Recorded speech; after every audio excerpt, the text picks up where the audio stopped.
Trottier back again, and Hamilton Trottier, born in 1976. His steadfast defense of truth and freedom earned him recognition in a private setting in 2020 when President Donald Trump in Doral, Florida, hailed him as a prize fighter for his efforts to elevate the message of the Google whistleblower. Today, he delivers a left hook to the deep state with his release, High Stakes Treason. Ian, thanks for coming back on again. Michael, it's a pleasure. Appreciate you inviting me back. Yeah, you are quite the fighter, coming out against this deep state apparatus like this. It's just got to be, you got to be fleet of foot, because they'll hunt you and make your life miserable. Have you had any experiences like that since you've been revealing? No, sir. It's been it's been par for the course, if you will. Nothing low, nothing too high.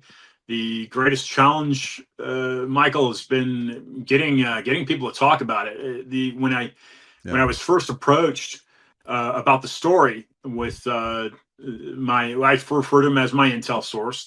He's a former FBI agent, and I was like, wow, this is so. Biden was in office, and I'm thinking, wow, this is going to be headline news. Going to blow up, big story. Allegation of the former director of the CIA committing massive financial fraud on the American people, and allowing terror.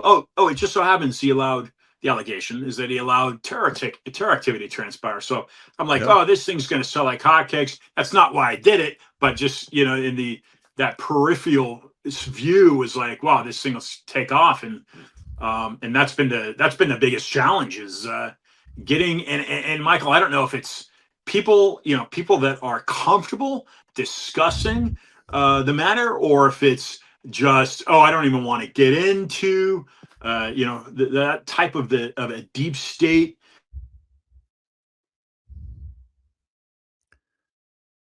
You just lost your sound.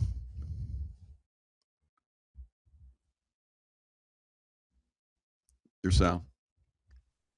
Okay. Okay. So anyway, so the biggest thing, thanks. So the biggest thing has been getting people to actually talk about it.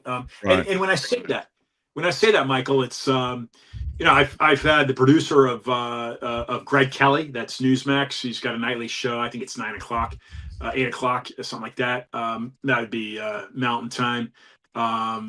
He's shown interest, but we haven't scheduled anything yet. Rob Finnerty is another guy that's got his own hour at Newsmax in the evening. He's shown interest. Nothing solidified there. But that's been the biggest challenge, Michael, is getting people to talk about it. Yeah.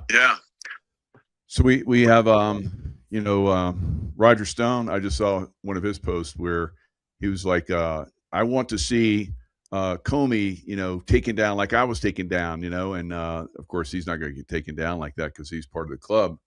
But they suppress all this stuff. I wrote a book, the Intuitive Warrior, where I talked about in there how I worked on finding Osama bin Laden, and a couple of my compadres from SEAL Team 6 Red Squadron that actually did the hit, they wrote books later. And Obama probably helped him get reelected, and we have a lot of people that benefited from that. Probably Brennan himself, but those guys that wrote those books, they had to give back their millions that they earned from those books, and I was heavily suppressed in my book. Amazon, all these people came in and talk bad about my book after it had glowing. It was like blowing off the shelves like you're talking about. So maybe they came in and suppressed you through the book companies and so forth. I've been attacked quite a bit through the book companies. Yeah, I mean that's completely a possibility. Now, the guy that I refer to as my intel source, he provided me with the research. He said flat out, he says, nobody's listening to me. I've been collecting information for 15 years. But the caveat with John who actually just I had him fill in for me at a Southern Cal event, Michael, the Republican women's group down there in Southern California. I wasn't able to go, so John flew down in my place, and he presented the material to them, and it was great. Book sold out, and they embraced the story greatly. But one of the first things that John had mentioned to me, he says, because I worked with the CIA for over a decade in the DC field office. They will confiscate if I even got. He says if I even got a publisher to publish this for me, they would throw me in jail and they would confiscate all Yeah. the copies. That's the power, right? That's the power that the FBI has. Hmm.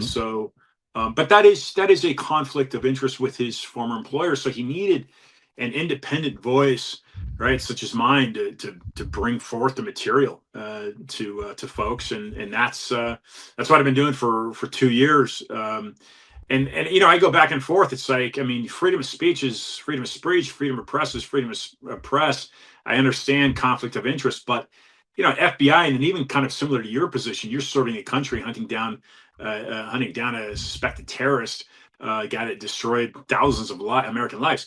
You're doing a service to the public, and you're working with a public institution, be it the U.S. military. So it's like, you shouldn't have to be prohibited from telling the story through your eyes and your view. And the other folks that had to give up, it looks like they gave up their proceeds from any profit they made from the publication.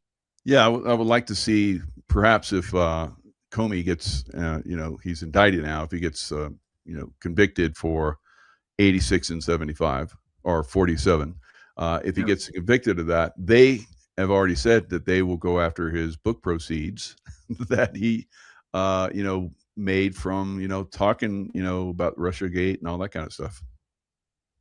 Yeah, I mean, he's denying the allegation. Now he's part of a greater conspiracy, I believe, Yeah. that's part of that Russian collusion hoax, right? The Russian collusion Mhm. thing.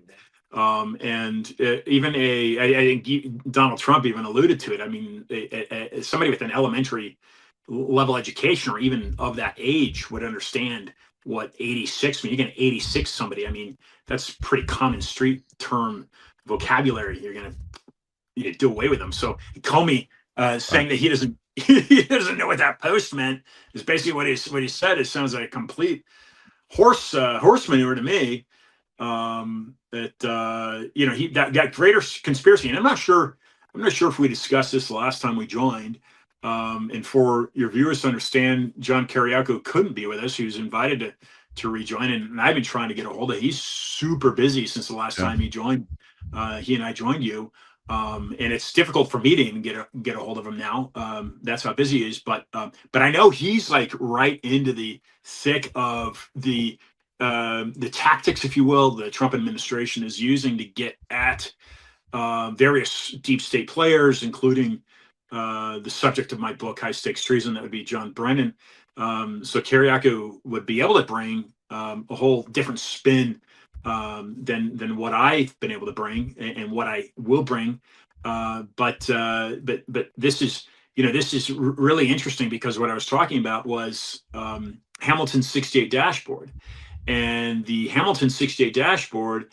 Your viewers can go right now and Google congressional testimony of Jared Siegel, Hamilton 68 dashboard. There's like 47 pages of a congressional. All right, there's John's quote on this book, Michael, and that came after he joined us. And you can, I don't know if you want to read that quote. If viewers Yeah, can, yeah. can read that, but go ahead. I've Yeah. known John Brennan for 35 years. I had no idea of the lives he ruined to keep himself at the top of the heap until I read this book. This is somebody whose dirty deeds are of epic proportions. So, yeah, I mean, and you have, glowing, uh, from also from Roger Stone, one of the most important and shocking books I have read in my 50 years in politics. And then Steve Bannon, the most exquisitely timed release of a book in the history of publishing. And I think it is because of, we see the uh, Southern Poverty Law Center that was just hit with federal charges as well. They were using funds to pay informants, some from violent groups and so forth through hidden fraudulent accounts. So they're getting hit with charges. So it kind of ties into what Brennan was doing. He was manipulating the system and making money off of creating, helping to create, I think, some of these, like you talked about the Boston bombing and all that. Wow. He knew all about that, a lot of these attacks that were coming, and he let them go through because he knew he was going to benefit, and probably some people that uh, also were going to benefit from that. And that's the reason why he let that go through, so we could continue to do the war on terror. And that's what the Southern Poverty Law Center did. They created, they created fascist and all that stuff, so they could get funding and use that funding for their own purposes. They have $500 million right now in a war chest to, come after guys like you and I and other people that are trying to bring out truth. That's astonishing. It doesn't surprise me. I haven't heard that number, and I haven't really dug into what they've involved themselves in. But going back to that quote from Bannon, that was the 22nd of July that I joined his program with Natalie Winters. He was out in the field and he phoned into the show, and that's a direct quote because earlier in that day, Trump had met with the president of the Philippines in the Oval Office, and on live recorded TV, he directly called Barack Obama out for treason. He used that specific word. Yeah. He hasn't used the word treason in regards to John Brennan that I know of, but that's the backstory there of that Steve Bannon quote. But if you scroll down a little bit further, there's another quote that might be of interest to you. Yeah. What do you think of that one? A tiger by the tail on this one. You're very astute. So this is very important because it's a CIA chief, Alex Station. Right. And you were like part of that main group that took down bin Laden, right? And that's why that Alex Station was in existence, if I'm correct. Absolutely. So go ahead. Yeah, we worked on finding bin Laden for a very long time, and it was right under everybody's nose. The Pakistani have their ISI, which is equivalent of the CIA, and his compound was like right next to one of their main training bases. Uh-huh. Okay. Uh-huh. Yeah. Well, now, when we took him down, mm-hmm. the head of Pakistani ISI, we had a really good station chief in Islamabad. He was rock solid. We all loved him, and that's kind of rare. You don't always like your station chief, but this guy was super good. And ISI said that they were going to arrest him, so we snuck him out to a helicopter was waiting for him and took him across the border over into Pakistan or Afghanistan. And they flew out back to the States, but there's a lot of corruption there. So it's kind of like we have the good guys and the bad guys, and they're parallel to each other. And I can tell you, we could see them doing their work, but they're compartmentalized, like you talk about in your book as well. That's how they hide this stuff. And there's nothing you can do about it. If you were to start to blow the whistle, because I saw guys over the years try to blow the whistle on some of the stuff, and they get extracted from downrange, and they were never invited back. So it's tough, and that's why your book is so monumental, because you're from outside having inside information, blowing stuff up. It's fabulous. Yeah, and by the way, there's certainly nothing classified in the between the covers of the book, but this was essentially done using a technique that I'm not familiar with, but FBI trained data mining, and that's how John was able to kind of compile and connect all the dots. But I thought that was that's a pretty great endorsement from the former chief at Alex Station. Yeah, I was pretty pleased with him saying that regarding the book. Yeah, that was fantastic, and I'm sure there's a lot of people that have been exposed to this that are thinking the same thing, like myself. Now, let me give a little overview real quick. Mr. Brennan intentionally allowed terror attacks to occur on the United States and NATO by sequestering critical intelligence, so that compartmentalized information I was telling you about, he had control over all of it, like you state in your book, and he did it for profit. He did this by having created and manipulated the functionality of a CT, counterterrorism intel monopoly, within our national intelligence network. This was called the Terrorist Threat Integration Center, TTIC, created January 2004. So his goal was to centralize terrorist threat analysis, bridge domestic and foreign intelligence to bolster national security, and defend against the global war on terror. Or his wasn't, but that was the intention of that organization. But he got in and subverted it to his own benefit, up to, I think it was like 4.8 million from a illegal. He had stock which he wasn't supposed to have, and he was misleading that he had done away with it, like you talk about in your book. $50,000 turned into 4.8 million. That sounds like Hillary Clinton type stuff.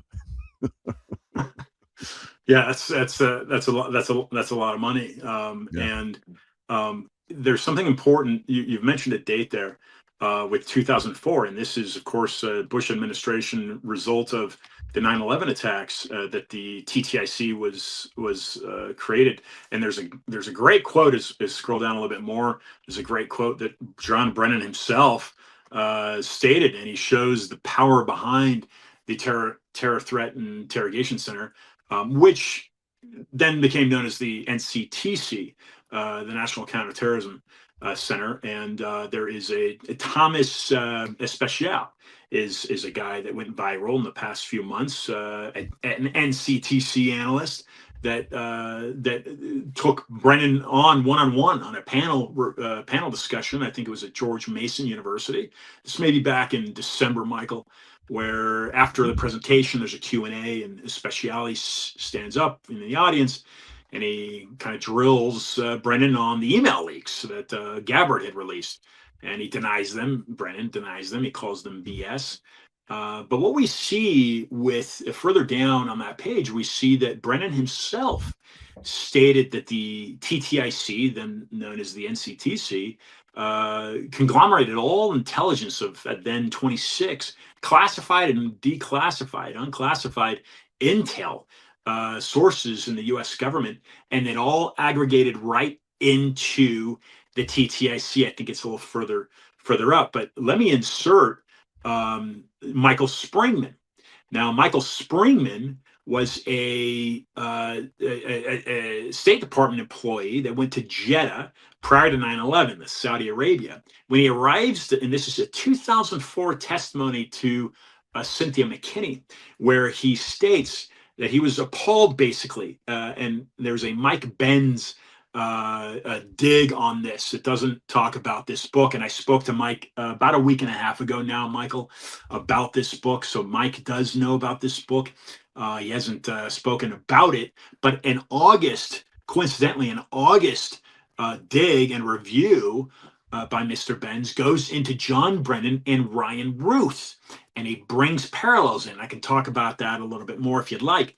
But what I'm getting at here with Michael Springman was that he gets to Jeddah prior to 9/11. He says, wow, this is all CIA. I thought this was State Department. Now, his role was to approve visas. And he was saying that he was feeling impressioned, forced, manipulated, if you will, to grant visas to people that weren't properly vetted.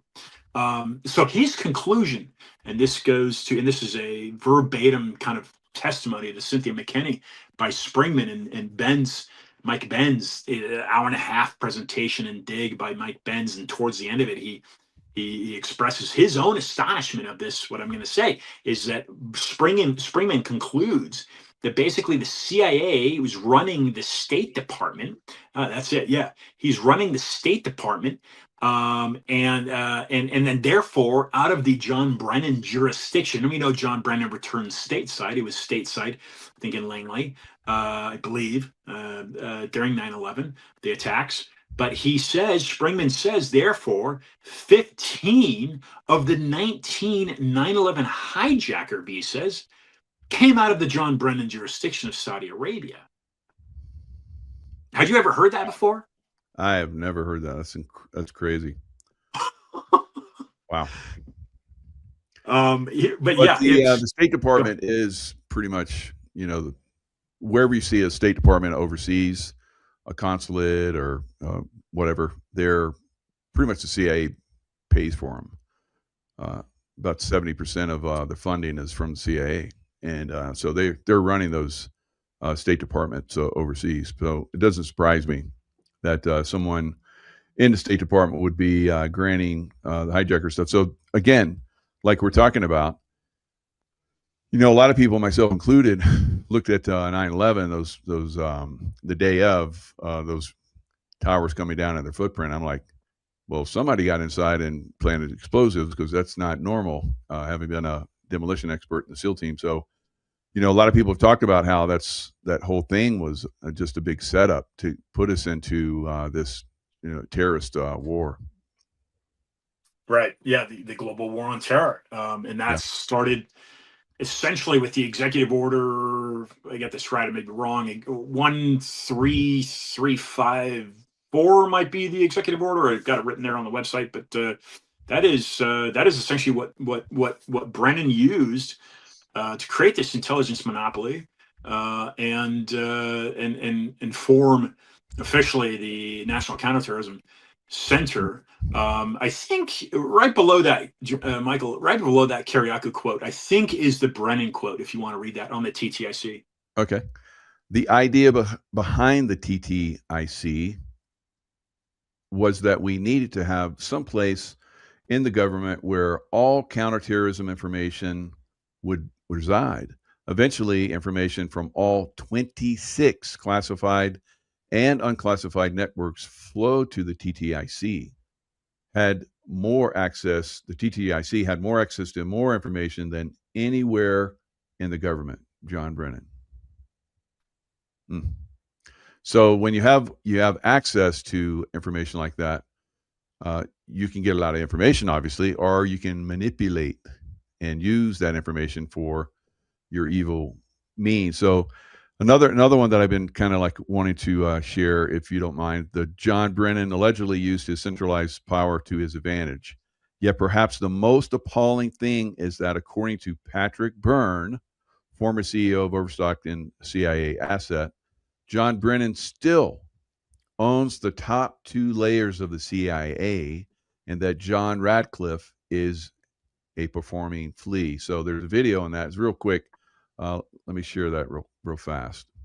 Brennan still runs the CIA, by the way. He owns the top 2 levels. Radcliffe is a performing flea. So that's pretty monumental too. Wow. Jeez, dude. So let me put things into context here. What we just saw.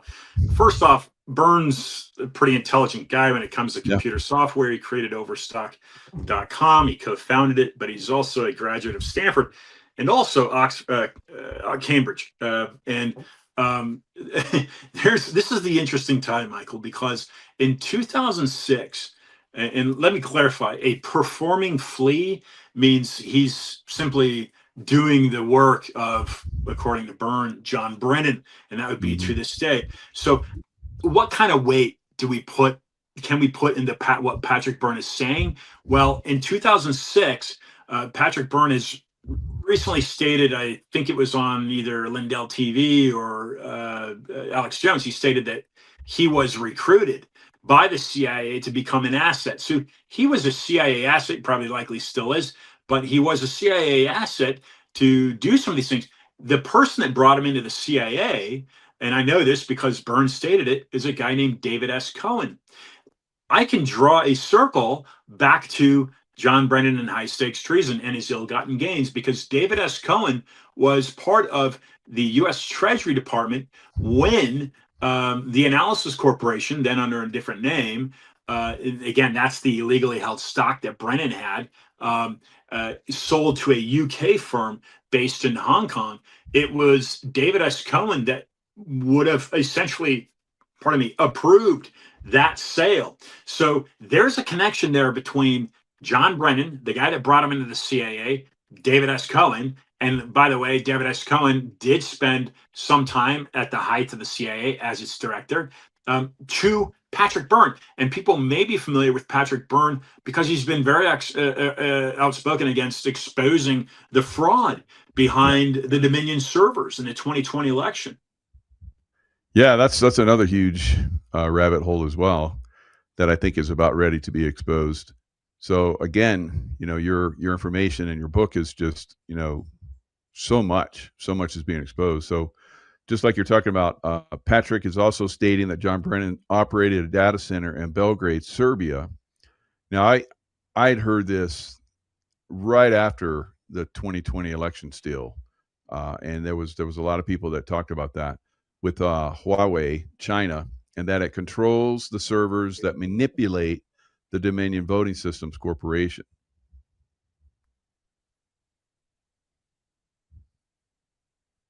We are still at risk of losing our country forever, right? We got one lifeline in 2024, and he noted that it was because of a certain group of people, and that they interfered to stop it. And he mentioned Serbia. I can confirm that that's the case, that the Serbian office, which really has been around for 20 years, no matter what name brand the computer is in your nation running elections, underneath it's Serbia's connecting. That office got shut down for 5 days. I understand it got smoked. But in some kind of strange, somebody did take some action and neutralize that, which is the only reason we have a fair election. Yeah, so I'd heard that special forces actually hit it. So I don't know if that's accurate. I can't say that for sure, but from my contacts and people have been talking behind the scenes, that's what I've heard. So Yeah. Go ahead. And I think that's what Byrne kind of gets into is that they'd gone in, refer to them maybe as white hats, I'm not sure, gone in and taken that data center out, which kept the 2024 election right a little more accurate, if not completely accurate, because this is Trump. No, it's a little bit more accurate because you saw all the states that had anyone could vote. They didn't have voter ID. All those states went against Trump. California, the left coast pretty much, in Illinois, New York. So that I think Trump team allows a certain amount of fraud to come through so people can see it, but they're for the most part in control. Of course, they're anytime you're at war, you can get tripped up. I've been in war quite a bit, and you can have the best laid plans.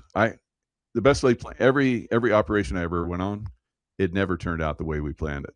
So you have to be very flexible, and that's what a lot of people don't understand, because some things will be put out like this is what we're focused on and we're in control, but then something happens and you say to yourself, well, does it look like you're in control because all this other stuff is happening? But there is that level of control where you allow or know that some things might slip through, but still you're in control. Interesting. Michael, go back to that Ben's clip.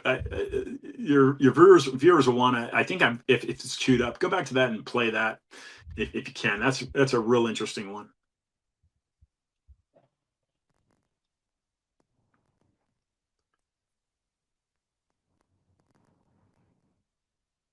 Talk about let's see where Patrick Byrne was speaking. Is that what you're talking about? No, the Mike Benz clip. It was that would be Visas for Al Qaeda. That's the book that Springman released. You had clicked on it at one point, but Michael Springman. Spring, that one. Okay, gotcha. Yeah.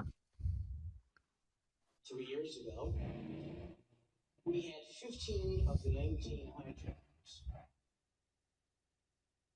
get visas from the CIA's consulate at Jeddah.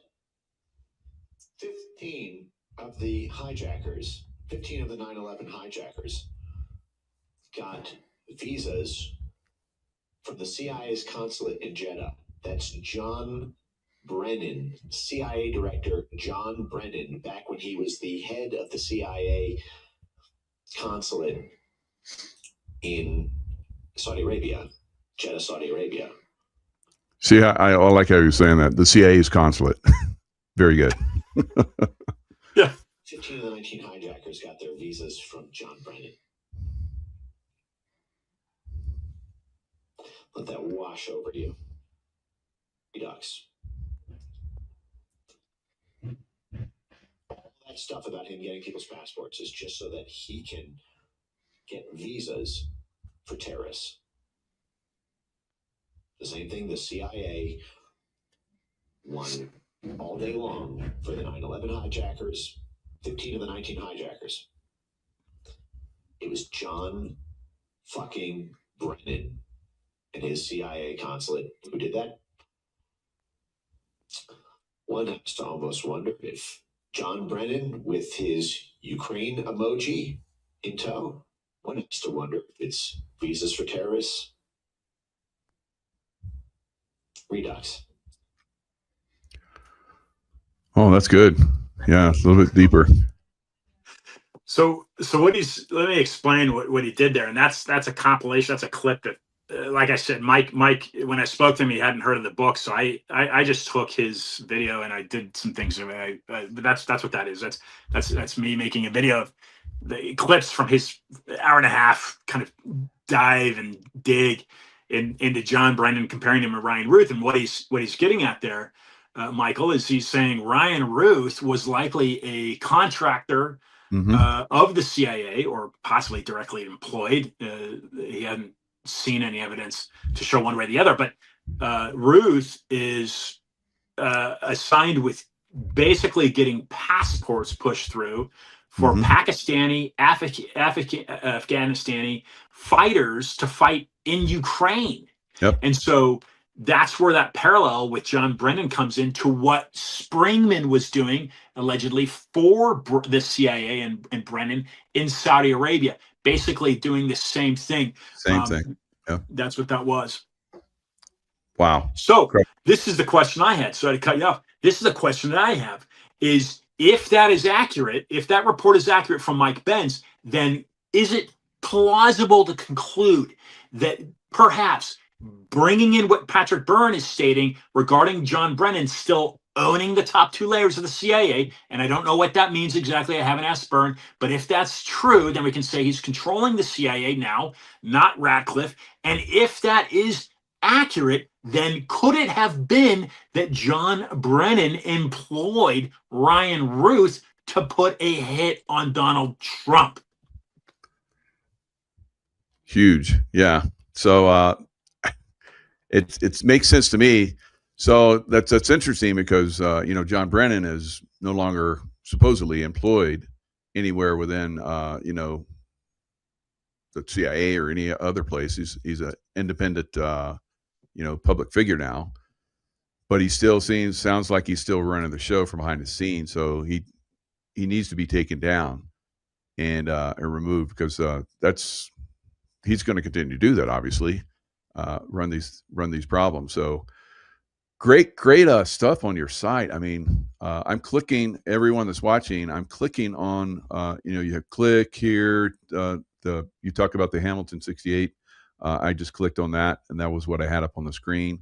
So all of these, all this information, you go to, Ian's website, and you're going to find all this stuff, really good stuff.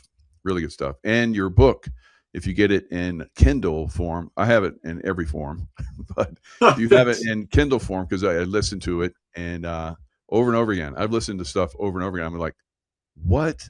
Like, I've listened to so many chapters over and over again. Chapter 7 is really good. I like chapter 8.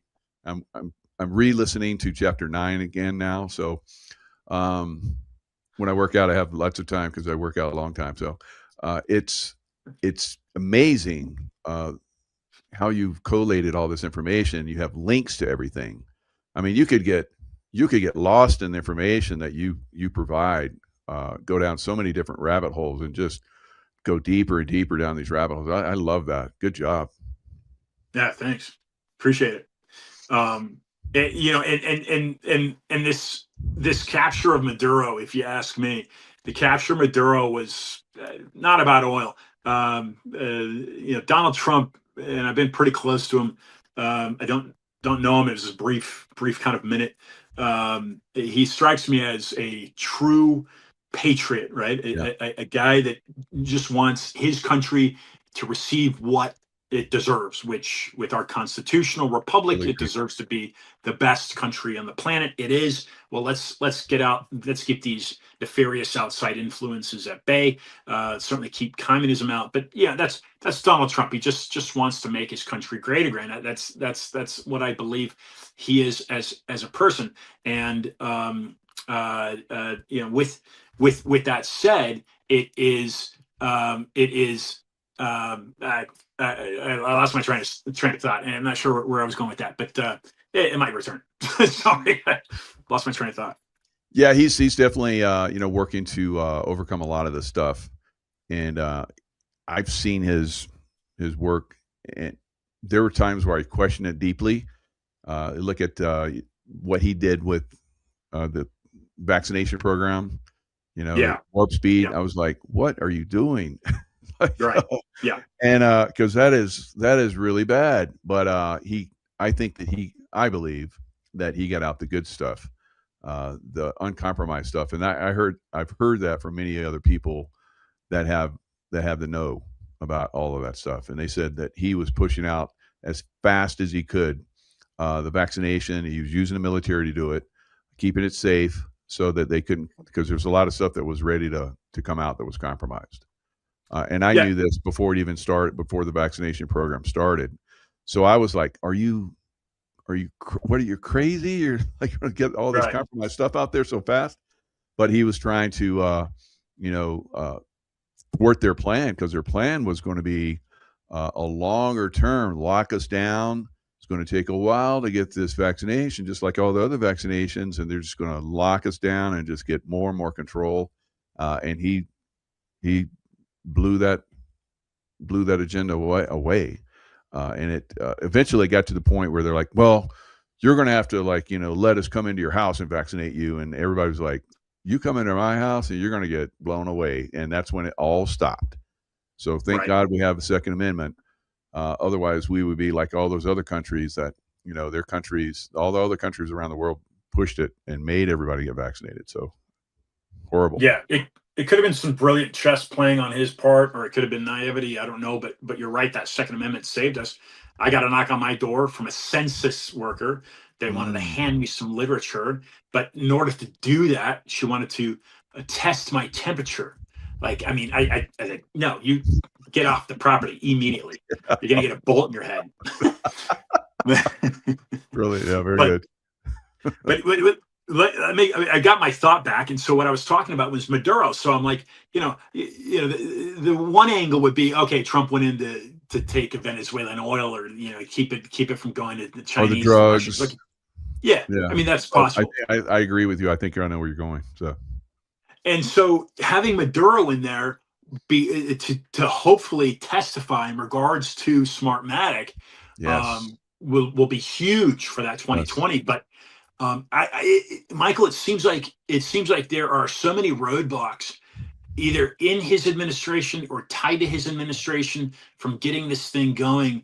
I'm seeing that same thing with Brennan, right? I mean, I can't get the Daily Mail spent 3 days writing an article on this. The editor approves it, then it's squashed by their legal team. Miranda Devine, who's known about this story for over a year and a half, I can't get the New York Post to talk about it. I've spoken about some of the people at Newsmax that know about it, take an interest. Can't get Newsmax yet. Wow. I think it's going to happen. Can't get Newsmax to take it on. But, you know, you just keep pushing. So where is that kind of the blockade in his, was it with Pam Bondi? Who was she? She didn't get anything done, in my opinion. No, She got absolutely some not. things done, but And now we're getting Todd stuff Blanche. done. So, but how long will that last? Is because Trump will allow people to take these positions to prove themselves. He knows they're compromised or have been compromised. It's like, okay, now's your chance to shine and overcome all the bad that you've been doing in the past. So he allows people to do that, I believe. And so we'll see, how the attorney general does now. But it seems like he's crushing it. There's people in the wings waiting, though. If he doesn't perform, there's so many people that are going to get put in that position so fast. The CFO, I never recall her name, but it usually comes up in a Google search, public domain search. The CFO of the DOJ happens to be a former Interpol agent, which strikes me as curiosity, and I believe she retains the position. I don't recall her Wow. name, but that was actually that was given to me by one of the people putting on. There's an event I sent it to your wife, Michael. There's an event in June in Vegas on fraud, Yeah, and I'll be yeah, we're speaking going at to that. that. Yeah. Oh, you're going to go to it? Okay, great. Are you going to it? Yes, sir. Absolutely. Yes. Excellent. Maybe Good present. to meet you. Good. Yeah.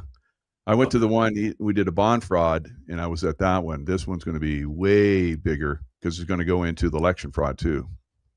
Yeah, that's yeah. I'm looking super forward to it. The other thing, Michael, that was given to me in this kind of association to the group that's putting that event on was a CIA program, and I don't recall the name of it, but supposedly there is a program that was used to actually put to create a bio and a character for Barry Soetoro, and then build him up and put him in the office that he eventually got to in our government. And part of that was manipulating passport, which we know John Brennan did back in Oh, yeah. 2007. Are you familiar with that? Yeah, I saw you spoke about that. I don't know if it was in a book or somewhere else, but he was involved in that, and he was the one that got Obama into office. He was there. It was contacting the CIA or whatever, if you want to call it that. Yes, and there's a tie to Zygmunt Brzezinski somehow. Can you hear me? I don't know. Yeah. I just got it. Okay. Yeah, there's a tie to Zygmunt Brzezinski, which I've got to spend more time digging into. I haven't done it yet, but there's a tie of John Brennan, right? So he's a student at the University of Texas, Austin. He's a communist sympathizer. He then votes for Gus Hall, the Communist Party CPUSA candidate for president, Communist Party USA. He's stated this on lie detector tests. And somewhere in that realm, we're talking late 70s, early 80s, somewhere in that realm, he's tied to the former Carter cabinet member, Zygmunt Brzezinski. And that somehow envelopes into this propelling of Barry Soetoro. Keeping in mind, we've never seen his transcripts, but supposedly he was a student at Occidental and then Columbia University in New York. And during that time period, he took over a year off from studies to be in Pakistan. And this is what Brennan scrubbed, supposedly, in 2007 while he was kind of a candidate for president. Brennan is again involved in scrubbing vital information off of the records of this fellow we know as Barack Hussein Obama. And so that is another question: is what information was scrubbed? Why was it scrubbed? Why do we still to this day have issues with some of the records? I mean, there's transparency issues throughout, right? The entire recorded being of this individual that became the president of the republic. But Brennan again being tied to that. Yeah, and the last time that Trump did the press White House press dinner was when Obama like just excoriated him, and that was because he was going after him for his birth certificate, and so I guess the press, ganged up on him and made him look like a fool, and so Obama was like making him look like a fool, and now he's president, and he had the White House Correspondents' Dinner, and there was a shooting there. Very, very interesting how that all played out. So. Right, right, and the same hotel Reagan had left when Hinckley took a shot at Reagan. He was shot, yeah. Yeah. So anyway, the Brennan stories. Right, there's lots of different angles, shoot offs from the way I look at it. Right, I'm seeing things through my lenses. The Brennan stories, in my view, Michael, only symbolize the overall encroaching power of the institution that John Kennedy wanted to splinter into 1,000 pieces. That's posted in the New York Times as being his quote, the Waldorf Astoria, in the news, a press meeting. So even going back to '63 and before that, perhaps there have been some issues of encroachment, I think, of the Central Intelligence Agency manipulating things that they shouldn't be manipulating.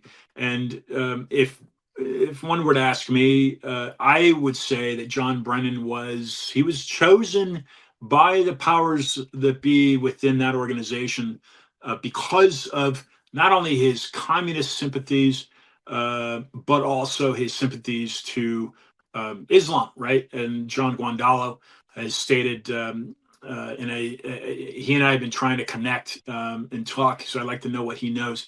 But he has stated, former FBI, he stated that Brennan is a convert not only to Islam, but Wahhabism, which is a very violent, aggressive sect based in Saudi Arabia, or at least incepted there, of Islam. And this would be John Brennan, right? John Brennan tied to Wahhabism, according to John Guandolo. So for those two sympathies, I believe that Brennan was used, most likely, Michael, to help create and build this figure that we know as Barack Hussein Obama. Yeah, definitely. I don't talk about it in the book. Yeah. Okay. The communism part is like, monumental, all the stuff that he was involved in. And then, the Wahhabism that you're mentioning right now. Now the book, I have a chapter in the book right here. We've been talking about a little bit about this, the Kindle version. And you talk about the Brennan's 401 account, $50,000 to $2.6 million. Then April 2011, the company Brennan owned stock in Sotero Defense Solutions, taken private, $24.95, and then he goes up to 4.4. Eventually, I think it goes up to 4.8 at some point. So sadly, yes, and John Brennan's fingerprints are all over the evidence of when you go close. Do you think that this is what's going to take him down, or is it going to be something else? So I've been in contact with somebody at Chuck Grassley's office. Grassley's a senator that's been outspoken against Brennan. That individual has an electronic version of this book, and I'm hoping that he goes through it. I recently was invited to an event down in San Diego where I gave a copy to Ted Cruz and his assistant Victoria. Told me that she'd be going through the information. I've just been connected to someone that may be able to make an introduction to Comer and the House Ethics Committee, so I can file a complaint. And just a tidbit, in California, Chad Bianco is a fellow, and I met Michael, just to segue briefly, I met both Hilton and Bianco, and I'll just state my experience with Hilton was not positive. He seemed very arrogant. He didn't he talked. He says, "Oh yeah, I talked about Brennan quite a bit on my show. Well, I think you should look through the contents of the book." No, I don't have time for that. So Hilton was not a guy that I'd be voting for. No, Bianco, on the he's other a hand, City of London guy. So yeah, we don't want him he's in a there. city, yeah, Murdoch, right? So, and Yeah. then Bianco says, "Oh yeah, I got a copy of the book on my kitchen counter. It was nice to meet you." He was very cordial, very polite. But going back, Michael, going back to answering your question, this should be like low-hanging fruit to get this guy, because the SEC documentation up until 2017, after Trump kicked him out, he continues to file Sotera Defense, the analysis corporation that became Sotera. He continues to list it on his SEC documentation, where we know back in 2009 he was supposed to relinquish this. He was supposed to cash it out, transfer it into an IRA. This is low-hanging fruit, but I do believe that's probably if, outside of these perjury charges, and I'm trying to get more. I haven't been able to get to Quinones yet, and I'm trying to understand more about what's in the perjury charges, that lying to Congress in 2023 that came down from Jim Jordan, that South Florida subpoena. I'm trying to understand a little bit more about what's involved in there, but to really nail this guy, it'll probably be these financial crimes. Outside of those crimes, then it would be a more lengthy process to convict on felony charges in regards to the conspiracy that he used, right? Michael Jones as an unwitting analyst to kind of. NATO can get him. Norway can go after this guy right now. We talk about Noriega, right? Noriega faced charges in the U.S. They also faced charges in France. But and I left a copy of this by the UN at the Norwegian consulate office in New York. Didn't hear anything back. But yes, this is the financial crimes are the one aspect that should be able to get this guy. I don't know. Yeah, I don't know if they're going to be the one. But go ahead. You look back in history, Al Capone, they got him on tax evasion, and that's what put him away. So there is a way they can go after the money, and that can take somebody down. So it sounds like that, and because his treasonous stuff is just like over the top. Wow, it's a wonder he's still walking now. Everybody says all roads lead back to Obama, but Brennan put Obama in office. So maybe we really need to be looking at Brennan. I would say that Brennan is going to be the next guy, the next person that goes down. That's what a lot of people are saying. What are your thoughts?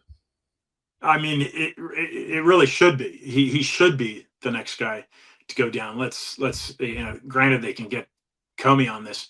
I don't know if they can or not. The 8647, some of their stuff they have on it, but Brennan is in my view he's probably the more important, and he's probably the most important person to take down right now because of the tide of the global war on terror, how he manipulated that to enrich himself, and then again, it might expose other elements of fraud regarding that terror, that war on terror globally, not only tied into the FBI, not allowing the FBI to do their job in regards to the Boston Marathon bombing, but now we're going back to, as you stated, 9/11 and what the CIA knew and didn't act upon to and really jeopardize, right, and ultimately harm homeland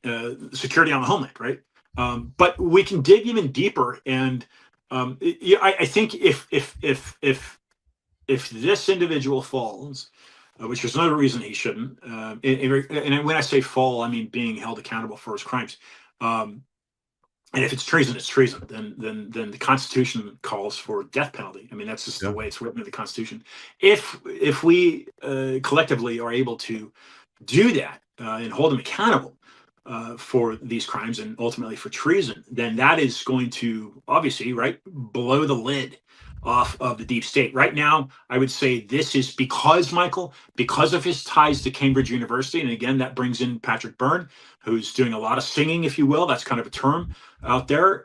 He's trying to clean things up, expose things that he knows. But because of Brennan's ties to surveillance out of Cambridge University and how that intertwines MI6, how that intertwines with CIA, and of course Christopher, the Steele dossier, Christopher Steele, Sir Richard Dearlove. There's other players involved, of course.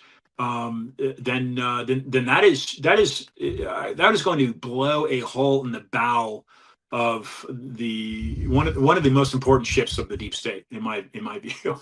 I mean, it's going to be a heavy hitter, which is why Roger Stone has stated that this book is of the most important and shocking books he's read in his 50 years in politics. It carries that much weight.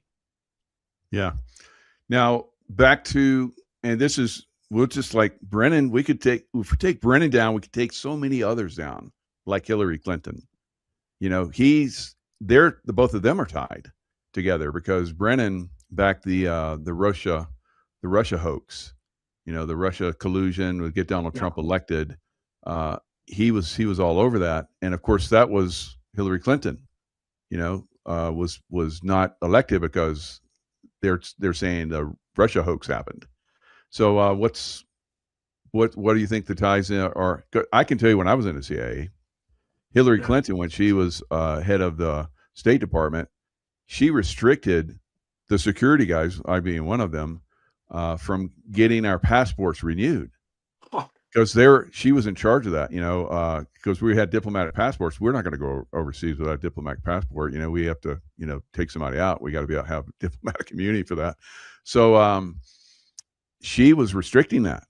I don't know what kind. No, to this day, I don't know what kind of game she was playing. She was trying to obviously manipulate them to get some kind of concession or whatever it was. But yeah, she in her own way was extremely powerful in a lot of different ways. Of course, you know, CIA was running drugs through Mena Airport in Arkansas, and she and Bill were, you know, tied into that. And the Clinton, you know, how many people have died from the Clintons that are opposed to Clintons is like over 100 or something crazy. So who's doing the killings? They're not doing it. So somebody's doing the killings. You know, taking people out because they're getting too close to the truth and might expose one of their operations or manipulation. So again, that dark side that seems to be running alongside the constitutional good, you know, we the people part, which is always seems to be compromised by that side. And, you know, taking somebody out, it's almost like when Biden got in office, they just came after us like crazy. The FBI, just everything. We're coming after, you know, conservatives and people that were, you know, for, you know, the Constitution and everything. They were just trying to destroy everybody. J6, all that stuff was just a real crap show, right? So, what is going to happen if a Brennan gets taken down? Because it's almost like both sides don't want to like get involved in that. Because if you know, the good side, they're like, you know, we're in power now, we're going to do stuff, and then when the bad side gets back in power, they'll crush them. And I think that's why neither side really does anything against each other. Yeah, well, they're ultimately there's interchange at the very heights of that power, right? So there's this, I think I mentioned it last time, perhaps there's this whole kind of concept of a dialectic, a Hegelian dialectic, which is what Anthony Sutton wrote about extensively after he left his fellowship at Stanford Hoover, where, you know, you're even Prescott Bush, right? Prescott Bush, and this is what Sutton talked about in 1972. This is why I started the podcast in 2016.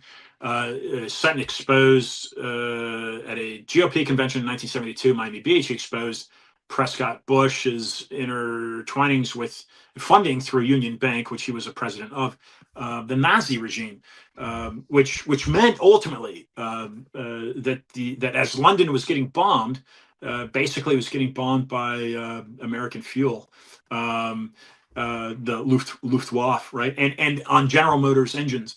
And this is the type of thing that Sutton is talking about. So there's a manipulation of both sides, I think, perhaps, and that's kind of the great question is who exactly are the shareholders of the Federal Reserve, right? Which is essentially funding the political machine in D.C. That's not public information, and it's not an institution that ever gets audited. So, in regards to the outside foreign global influence of that quote reserve, which we know doesn't have any gold, and Nixon abolished the gold standard back in I think 71 or 72. There hasn't been any gold according to that. Curious thing, Michael, is there's a guy that used to be the president of the Import Export Bank under JFK. And he stated back in the 70s on his radio show, BETER is his name, Peter Beater, and he used to state on his show that the Rockefeller sold at a way low under price value to the Rothschild the gold that was supposedly or may have been at one point in Fort Knox. If you remember the trucking convoy that left California was headed for DC. This is kind of within the year of the post lockdown frenzy of COVID. There was this trucker convoy. Initially, it started up in Canada, and then the one route that started here in the States left. I think it was Barlow or one of these Southern California cities, headed for DC. And at one point, as it approached Kentucky, I was speaking to one of the people who was involved in the convoy, and I says, you take part of that train down to Fort Knox, and you and you demand an audit, right? You demand an audit. You do it peacefully, do it publicly. Don't encroach on anyone's land or trespass, but cause a media frenzy with 50 trucks or something that are demanding an audit of the Fort Knox. That's another thing that doesn't get audited. So to answer your question, it's where exactly is the hiccup, if you will, in transparency? Well, we can start there, but the Clintons are part of it. The Bushes certainly are part of it. Trump, is he part of it? Hard to tell, but he's certainly an outsider to where these people are going after this dude, right? I mean, a third attempt on his life, as you said earlier.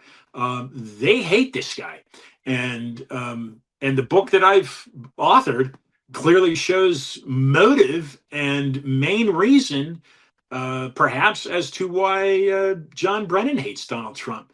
They don't want these outsiders in there, and that's why when and if we being the conservatives, I say constitutional Republicans, because that's basically what we are. If we don't win that midterm, they get back into power, they'll come at us with a vengeance. Why? Because they have their global agenda to lose, which I tie directly into USAID and United Nations. We in our Second Amendment are the main threat to this global agenda, and they they're not going to stop. Well, we won't either. Yeah, no way. And if that midterm goes bad, I think there's going to be an uprising. So there's and a lot of us have been talking about that. So I think there's motivation, because you look at what Trump and team do. If they'll put something out, and if it doesn't get, like your book, you put your book out, it should have like massive, everybody's talking about it. It should be, all right, let's arrest this guy. We have the evidence here. But there's not a lot of that going on. So Trump and team will put something out, and if it doesn't get a lot of support, they're just not going to do it. That seems to be the way things are. So if a lot of us say, hey, this midterm has to be good, and I think they're moving that direction, they just took away, I think it was the Supreme Court said, you can't, make a district because there's, black folks in it or whatever. That's Civil War time stuff. And so they just got that taken away. So that redistricts a lot of people, throughout the South. And so people that have congressional seats, they're going away, the Democrats. So the Democrats are going to lose a lot of seats. So it looks like they're moving in the right direction. A lot of stuff is, happening in a positive way. But if we don't have fair elections, it won't matter. How many districts are, for GOP, or GOP's, to a certain extent, just as bad. We just need just no GOP, no Democrats. And like, Ian, if you wanted to run for president and you have great ideas, you're going to do great things. And, people hear about it, you get, free press and so forth, anyone that wants to run for office.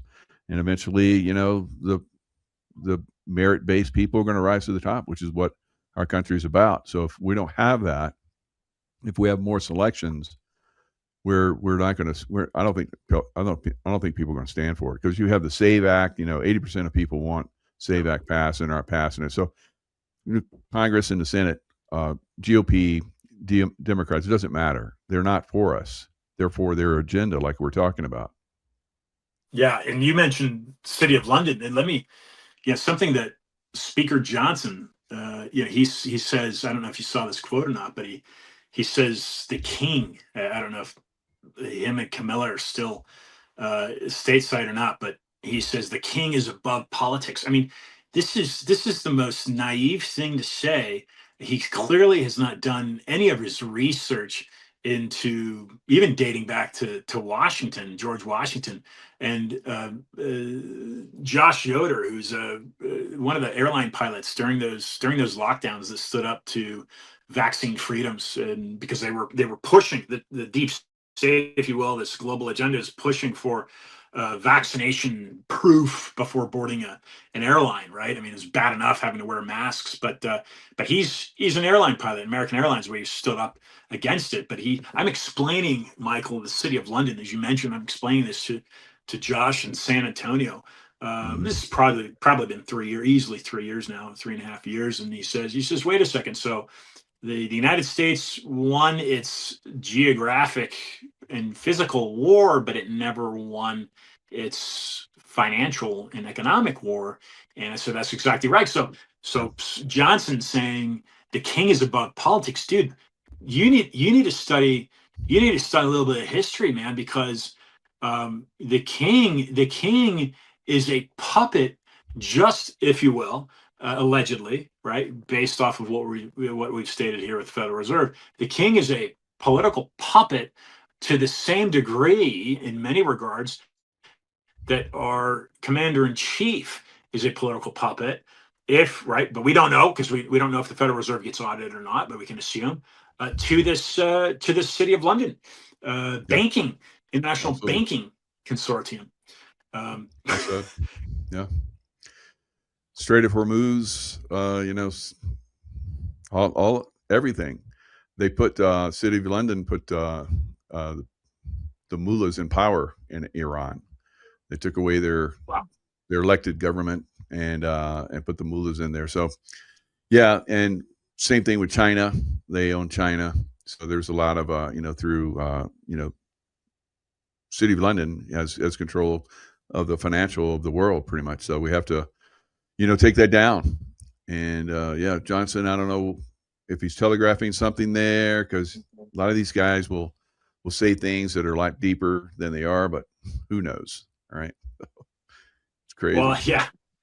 I mean, yeah, you might roll out the red carpet for this guy just out of courtesy, but right. But he's not something to be. That's there's a reason why we don't have a monarchy in the United States, and we certainly don't need to be bowing to one. Not that Johnson bowed to him, but he's lucky he got to speak inside the people's house, as far as I'm concerned.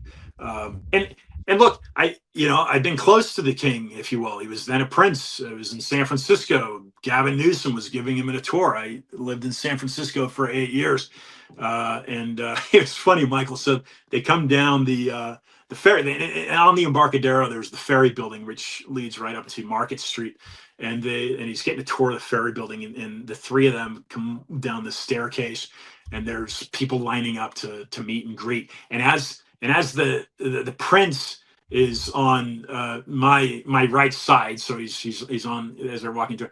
As he approaches me, he looks at me, and then he crosses over to the other side. He switches places with Camilla. Now, Camilla walked right up to me, shook my hand, said hello, but I think he may have been intimidated. Just my impression. He may have been a little intimidated by this American patriot, because let's not be mistaken here. It is their full agenda.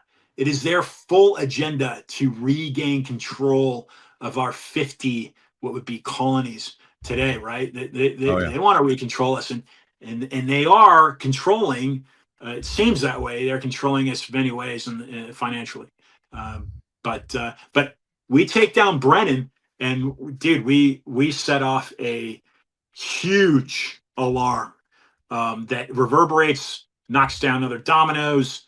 It'd be huge. And like Michael Schur said, this is 25 years in the CIA. There's a former chief of Alex Station. He says, you got the tiger by the tail. That's a direct quote on his show. They called the Two Mics. So here we go, man. It's like, dude, I love you're talking about England, because in your bio on your Ian Trottier.com, it talks about how you were born here in America, in Oakland, to an American father and a British mother, and then you eventually go back in time, 1646. The Trottier family arrived in North America to Quebec aboard an oceanic vessel. So, and he came from La Rochelle, France. Wow, you have great history here. It's amazing. So it talks about how you, from age 9, you moved from San Francisco back to Salisbury, UK, and you went to Downton. Was that near the Downton Abbey famous place? No, it's just a small village south of Salisbury called Downton. Okay. Right. Yeah. Wow. So yeah, you have some amazing history here. So when you're talking about, the UK, you got a little bit of background going on. Yeah, I'm familiar with it. I lived there for a year, and I've got half of my family. My mother's British, so I've got half of my family that's in both Scotland and in England. And I'll tell you one thing. When I was there as a kid, so when I'd get the rugby ball, that was extra. The fact that I was an American, a Yankee, they'd call me the Yankee. The fact that I was a Yankee gave them extra motivation to take me down. And yeah, the Brits are like that. It's so funny. Because during World War II, we came over and flew and helped save them. And they right. fought with the American flyers all the time in their pubs and stuff. So it's always that back and forth. I've known a lot of Brits over the years and special forces guys, and we always get along really well. But there are groups that are not for us. And have you ever heard of the Pilgrim Society? I can't say that I have. Should look that one up. So it's basically founded, pilgrims, everybody thinks pilgrim, oh, that's good. But it was founded, and the people that are in charge of it are for taking down America. They work very closely with the city of London to do that. So, and there's a lot of high level people that have been in the Pilgrim Society over the years. So, it's not uncommon for us to see stuff about City of London, trying to disrupt and take down America. And like you said, Federal Reserve, is that part of City of London? I think so. And so we have to identify all these threats and take them out one by one, like Brennan. So Brennan would be a massive domino to fall, and I think that more would fall after that, and they would lose a lot of power. And once they lose that power, then it would be very quick to regain, what we were supposed to be here in America. I think we're still fighting the Revolutionary War. It never ended. The War of 1812. They helped fund the Civil War, and so it's been. And we went over to help them in World War I and World War II. So they've been using us for a long time. Yeah, I would completely agree with everything you said, and Yeah. just to re-echo one of the things that, well, basically the cornerstone that started me speaking out against corruption in the government, which would be the writings of Anthony Sutton, who himself was a Brit by birth. I think he was born in Southampton, which is actually south of Salisbury on kind of mid-island, and he's I think UC Riverside teacher, and then Stanford offers him a position at the Hoover Institute. But even Sutton goes back in his book, The Federal Reserve Conspiracy. No theory there. This is what he calls it, a conspiracy. He goes back to how the city of London, so not necessarily the folks that follow the king or are his subjects, because he's subject to the city of London. Sutton talks about Skull and Bones. And Skull and Bones, of course, is that infamous society that George Bush was grilled on prior to becoming elected president, the second George Bush and the first George Bush. They're both members of that society. Yeah. And that has ties to the British East Indies Company, which Elihu Yale, namesake of Yale University, the founder of Yale University, was a major shareholder of the British East Indies Company, which is a Rothschild basically export, global export company. And Nathan Hale would be another person I talk about in regards to espionage, but they're a major player there. The Skull and Bones there at Yale University. And speaking of Clintons, right? That's where Bill and Hillary, as far as I know, that's where Bill and Hillary had met. If I may have that wrong, but I think there's a Yale University connection there. I completely agree with you. And this is in that the Revolutionary War is an ongoing. It's now a 250-year war. It's hidden, right? It's financial based. It's not physical. There's absolutely, you would know better than I, being former military, but I don't think there's any way that the British could even remotely consider taking us on with our military. But so times have changed for them in that regard. But the greater philosophical approaches then to conquest are now financial, and part of that, one of the main tactics would be inserting, which they have successfully, but growing a communist government. So we call it how it is, right?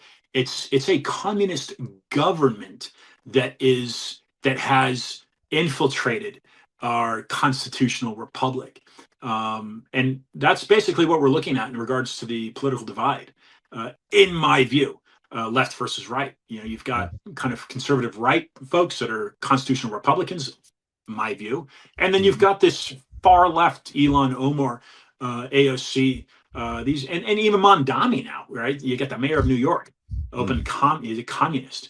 This is a, in my view, Michael, this is a global agenda. This is a tactic of that global agenda driven out of the city of London for conquest. How do you conquer? How do you bring a foe, an enemy, to its knees? Well, you do it in a stealth way. You do it hidden. And we know, going back to Carter, we're talking about Zbigniew Brzezinski. We go back to Carter and say, well, it was under the Carter administration that the Department of Education was created. And there's a whistleblower, if you will, that's now deceased. She lived into her 90s. Fortunately, her name is Charlotte Iservit. She wrote a book called The Deliberate Dumbing Down of America. She's exactly that. She talks about the corruption of the Department of Education, and why it was formed in 1979 under Carter. Yeah, that's a great book, no doubt about it. Dumbing Down of America. Wow. And once you read that, you're like, that's why we're seeing what we're seeing. And educational system, even at higher education. Even higher education is compromised to a great extent as well. So yeah, I mean, Russia, was funded also by the British Empire, the Soviet Union. So the takedown of the Tsar and so forth, the Tsar's family, that was funded. All the top guys lived in Russia, or not Russia, but lived in London for a period of time, and then they were sent back over, and they took down the Russian Empire and brought in communism, which is the greatest control system, manipulation of any system that's out there, and that's what they're trying to do in America, and they're doing a really good job there in New York right now. So I don't know, I don't have great hopes for New York, but unless they get rid of Mamdani, but it looks like that's not going to happen anytime soon. Yeah, and that's to be critical, but I think it's a good thing to be critical. If I was the president, there's no way I'm letting a commie into my Oval Office. There's just simply no way. I'm not letting them into the office. You want to have a meeting, that's great. We can have a meeting outside of it, but you're not stepping foot into the White House. That's just my opinion. Yeah, and again, I think that's part of like I said earlier, Trump lets them expose themselves, and if they're exposed, he'd like hammer Mamdani, and then he had him come to the Oval Office, and it's like, okay, you're gonna do good, aren't you? And he went up there, and he's just destroying everything up there. So, he could have done the right thing, but Trump gave him the. It's kind of like someone that's possessed. They can by demonic forces. They can go to the light if they want, but we can do prayer over them and so forth. But ultimately, it's up to that person that's being possessed if they like it or whether they want to throw it off. So we give them an option of throwing it off, and if they don't, then okay, you're compromised, and you're not going to come back to the light. So we're gonna bring the light to you, and you're not going to like the way we bring the light to you. So I think that's what we're going to see with the Brennan types and so forth going forward. Yeah, and another name that I'll mention that folks that haven't read the book yet and are thinking about buying the book, Anwar al-Awlaki. This is an important figure to analyze throughout the book. We talk about him. When I say we, I'm talking about me and my intel source, John. Anwar al-Awlaki was basically a honeypot and used to create these terror cells and terrorists. And this is a CIA asset. Now, I know people will disagree with that, and folks that have been in the CIA may disagree with that, but those are my findings. So it's important to consider that, because he's born in New Mexico, right? So this is an American. This is an American that was a Yemeni descent, and he basically became an enemy to the country, even though it's a difficult argument to make, because he of course was an American citizen. But that's another thing to consider, right, in regards to citizenship and what that means, and anchor babies, and people manipulating and using that system. And he'd be an example of perhaps the CIA doing that same thing to manipulate our own system for their own benefit. Because I think you may know this, Michael, but I think the CIA is referred to as the company in some circles. Is that correct? Oh yeah. Yep. Yeah. So yeah, the guy like that, I saw a lot of this, so it's not uncommon for them to have assets. The FBI as well. There's all these undercover cops that go into drug groups, and they do drugs, and they ride the Harleys and all that kind of stuff, and grow their hair out long, wrap beards, and dress crazily, right? I guess like bikers. And but they're gathering information that's going to take down these organizations. And I've read about a lot of these guys. Wow, that's crazy life. If they find out that you're somebody that's come in, they'll chop you up in pieces. And I've heard a lot of these people that were close to that point, but they were able to get out of it. So unbelievable stuff. It's almost like God was on their side. So Yeah, I've seen this overseas in a lot of these Middle Eastern countries where case officers will be working different assets, and that's how we find terrorists. From guys that tell us, yeah, this guy's doing this, and I'm going to go meet him here, and they're like, okay, where's he going to be, when? So, and then that's a drone strike.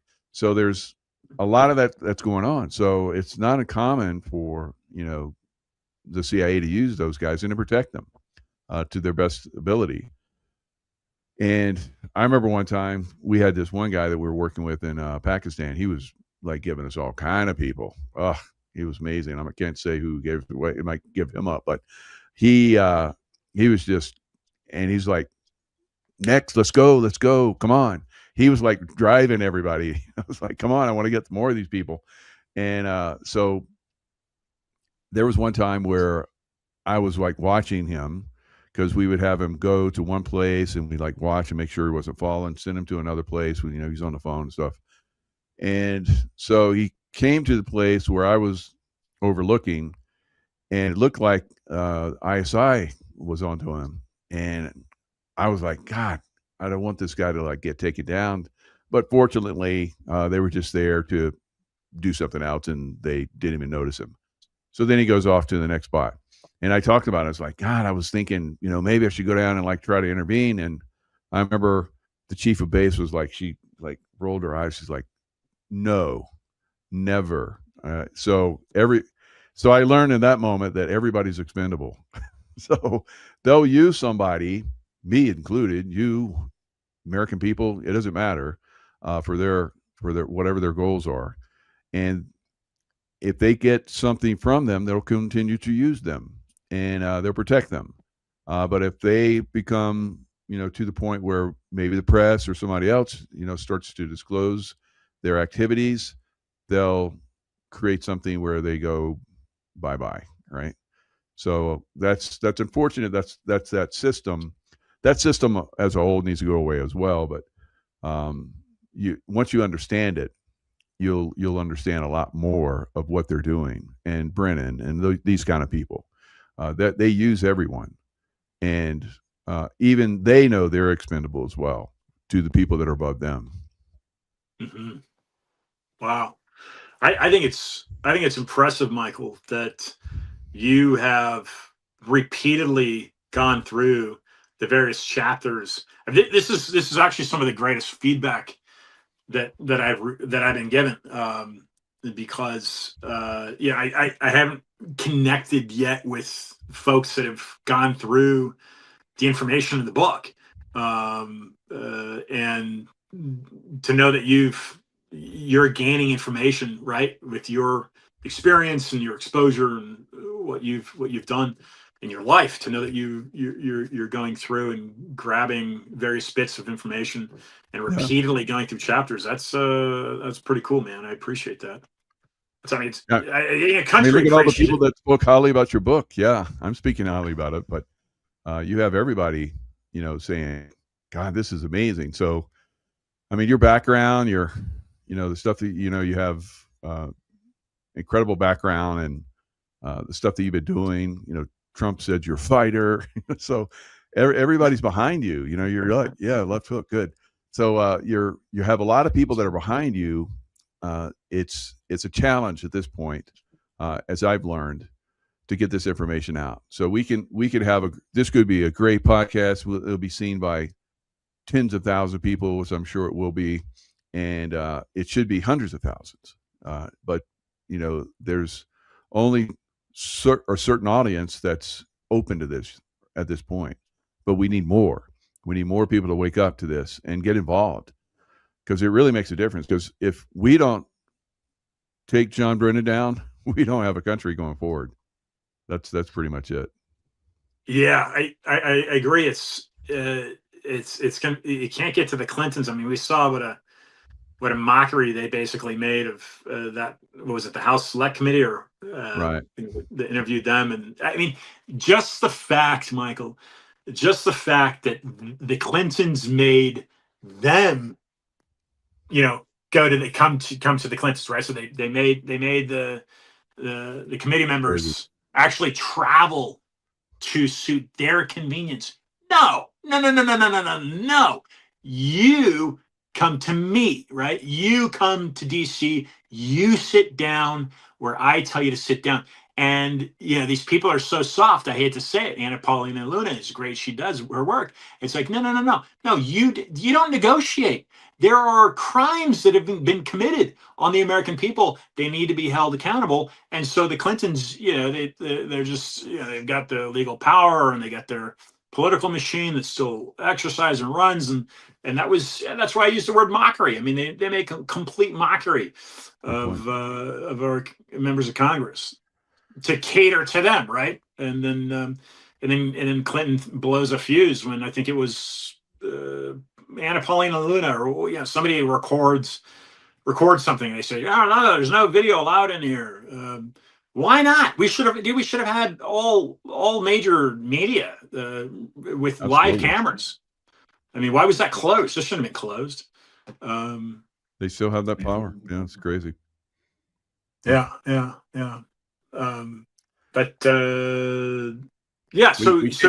Trump can't be a king, but they are kings and queens. Trump, yeah, and they can refer to the king as being above politics, dude. I mean, what is he? Is he a god to you? Is that? I mean, that statement just did not sit well with me. But no, the king is not. And where were the politics. demonstrations for when the king and queen were there? There's no kings, right? So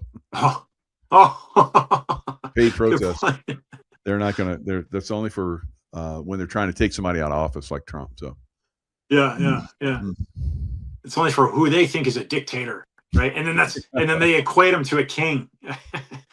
It's ironic. It's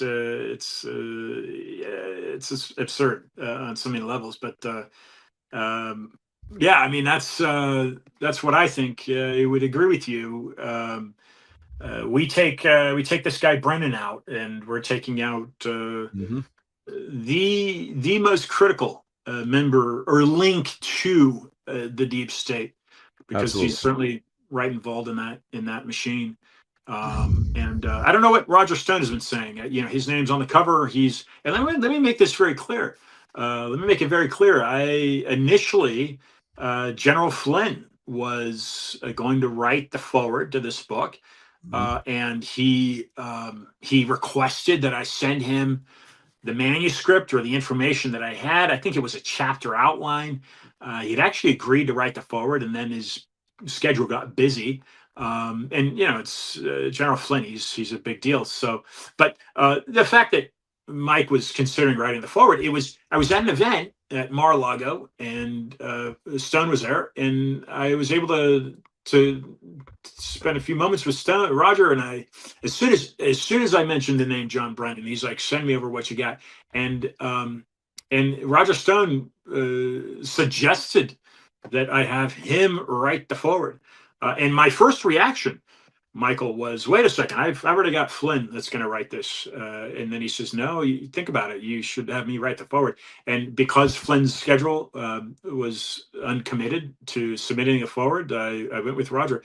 And as you and I both know, John Kiriakou has written one of the forewords in this book. There's 3 forewords. The other guy is Brooks Agnew, who's just a brilliant person. He's a former speechwriter for Alan Keyes, amongst many other things. But so there's 3 forewords in this book, and we have seen, Kiriakou, of course, speaking out against Brennan and stating that John Brennan destroyed his career in the CIA. It was John Brennan that did that. And look, Michael, I didn't know that. Kiriakou is a guy that I had on my podcast when I was on Wynwood Radio in Miami. This is a number of years ago. Over like 6 years ago. Kiriakou is a guy that joined Discussions of Truth, and he's just a guy that I kind of kept up with a little bit throughout the years. And when I'd gotten a contract to get this published, I needed some endorsement, some quotes of endorsement, and because of my rapport with John, I approached him. And dude, he's just like, his schedule has gotten crazy busy since then, and especially since the 3 of us did that podcast a few Yeah, that months was a ago. great podcast. Wow. Yeah, John Kiriakou. I mean, he is crushing it out there. He's like revealing so many good truths. So that was very revelatory when he came on the show with us and talked about how John Brennan had destroyed his career. Once But he he's started to the waterboarding and all that kind of stuff, he's like shouldn't be doing that, and then they came after him and destroyed his career. yeah, and spent a year and a half in prison. Yeah. But viewers of this should definitely be following some of the stuff that he's saying, because he's like right into kind of the main wedge within the Trump administration that's angling to figure out how to take Brennan on. And I don't know how the contents of this book shape up in that. I know that we went over that quote, so we know that Kiriakou has had a nice endorsement to say about the book, and not realizing the power behind what Brennan had created for himself. But yeah, I mean, it's this is potentially a game changer, and there's no reason why it won't become that. I mean, this should completely alter the forward trajectory of the republic. And getting back to your comment, allowing it to develop the way that it was designed to grow and develop. Yeah. And I believe that you've laid the foundation. We're going to look back on this at some point when he gets taken down. We're going to look at your book and your work and go, you laid the foundation, Ian, and that's how we were able to move forward and take him down. So thank you so much for your work and your time. I hope that we have you on in a couple of weeks talking about John Brennan, being indicted. And so it's like, what is taking so long? But I think we're close. I hope we are. Yeah, that'd be great. Mike Davis is a guy that I've been in contact with. He's working closely. He's Article 3 project with the Brennan subpoena. Jason Quinones is a guy I mentioned. I haven't been able to get to him yet. Judge Cannon is the judge overseeing it in Fort Pierce. And Chuck Grassley, right, in the Senate. There's some other folks there. And then again, importantly, that might hopefully transpire between now and then, the next time I join you, would be the ethics, the House Ethics Committee. So it looks like that might be another angle to approach to get members of Congress to look into this. So there might be a ethics committee complaint developing in regards to John Brennan. We'll see, but that's something that just came my way. Good. Just a few hours ago. So it starts. Starts there. Good. All right, Ian. Thanks so much. High Stakes Treason. And you have another book coming out too? Yeah, I mean, it's in my forecast to simply work on a second edition of this that would encompass all of the different kind of legs of the Brennan creature. And right now this book just kind of it just talks about the CT Intel monopoly as I refer to it, along with John Donovan, which is really the hero in all of this. He's the guy that is the hero. I'm just the megaphone. Nice. And so that second edition would incorporate, Patrick Byrne, voter fraud, Zbigniew Brzezinski, kind of taking our historical. But I've spent a little bit of time. I was hoping to have something out by this summer. I doubt that's going to happen. So hopefully the pressure that is applied on the alternative subpoena